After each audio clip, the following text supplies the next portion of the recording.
ঠিক যেন হিন্দি সিনেমার প্লট। ফুসলিয়ে হোটেলে নিয়ে গিয়ে নেশা জাতীয় কিছু খাবার খাইয়ে গণধর্ষণের পরে রাস্তায় ফেলে দেওয়া হলো নাবালিকা কিশোরীকে। এক টোটো চালক তাকে উদ্ধার করে বাড়ি পৌঁছে দেয়। এমন ভয়াবহ ঘটনা ঘটেছে দুর্গাপুরে। পুলিশ 2 যুবক ও এক তরুণীকে আটক করেছে। নাবালিকার বাড়ি বুদবুদ থানা এলাকায়। সেখানকার বাসিন্দা ওই তরুণী তাকে ফুসলিয়ে দুর্গাপুরের একটি হোটেলে নিয়ে আসে। সেখানে তাকে বেহুশ করে গণধর্ষণ করা হয়। এরপর রাতে বুদবুদের কাছে জাতীয় সড়কের ধারে নাবালিকাকে ফেলে দিয়ে পালিয়ে যায় অভিযুক্তরা। অভিযুক্ত 2 যুবক পূর্ব বর্ধমান জেলার বাসিন্দা।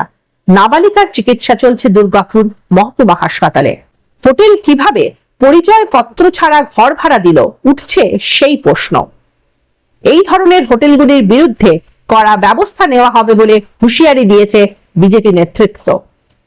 কিন্তু তার উত্তম দা, এখানকার আমাদের বিজেপির যারা নেতৃত্ব আছেন তারা আমাদেরকে ডেকেছেন। এখানে আমরা এসে দেখতে পাই একটি গলসির বাসিন্দা, একটি বুদবুদের বাসিন্দা একটি মেয়েকে, 14 বছরের মেয়েকে গণধর্ষণ করেছে। এবং গণধর্ষণ কারা করেছে?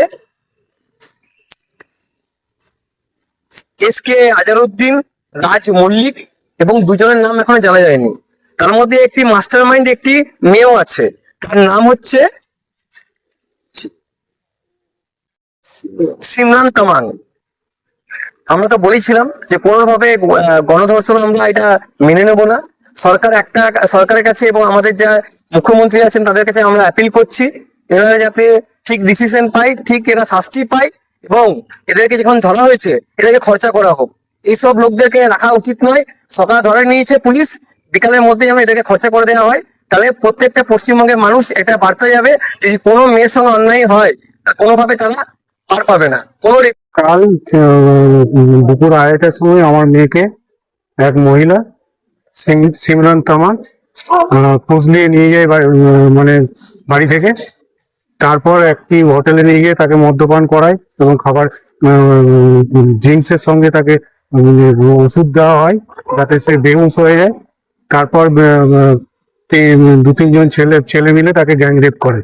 তার মধ্যে আছে রাজ মল্লিক আর হচ্ছে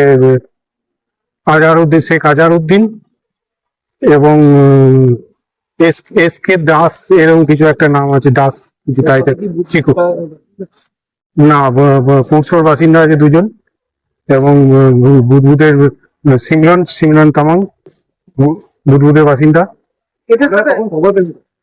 আমি যখন খবরটা পাই তখন রাত্রি 10:30টা। আমার মেয়েকে রাস্তার মধ্যে ফেলে দিয়ে গেছিল। আমার মেয়ের 14 বছর বয়স।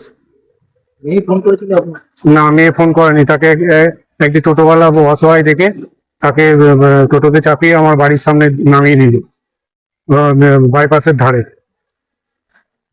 ধারে গেট নম্বর 1 এর একটু আগে।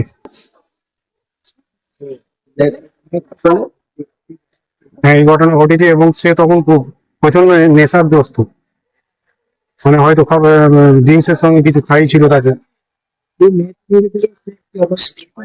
না, আমাদের পরিচিত নয়, কিন্তু ওদের হয়তো দিন 10-15 ধরে পরিচিত এবং সে হয়তো টার্গেট করেছিল বলেই পরিচয়টা করেছিল এদের সঙ্গে।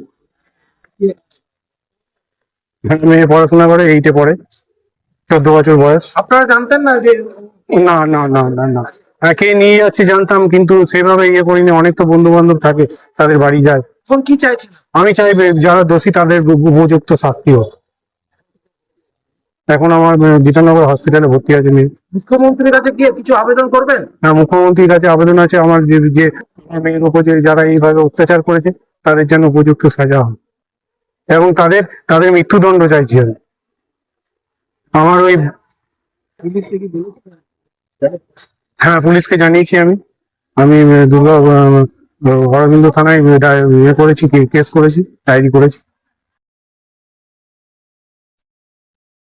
না, আমার মধ্যে সেরকম ভয় পাওয়ার আমার তো কিছু নেই। আমি তো কোনো অন্যায় করছি না এবং যারা দোষী তারা তো ভয় পাবে, আমি কেন ভয় পাবো?